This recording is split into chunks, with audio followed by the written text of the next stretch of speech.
In today's video, I'm going to teach you how to remove installed apps using the newest Microsoft Store feature. This is a quick and convenient way to uninstall an app directly from the Microsoft Store, especially if you're already using the store to manage downloads, updates, and installed software. Instead of going through your device settings, you can handle the removal right from the app's library section. Start by opening the Microsoft Store app on your computer. Once it launches, look toward the bottom left corner of the window and click the library icon. This area shows apps connected to your device and gives you a simple place to manage them.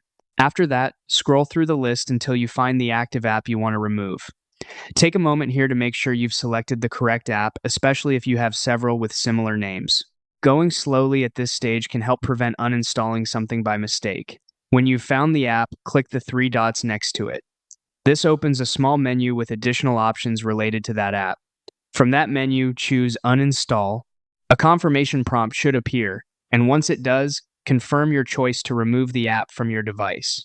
After you confirm, Windows will begin uninstalling the app. Depending on the size of the app, this may take just a few seconds or a little longer. It's a good idea to wait until the process fully completes before closing the Microsoft Store. And that's all there is to it. By using the library section in Microsoft Store, you can quickly find installed apps and remove the ones you no longer need in just a few clicks.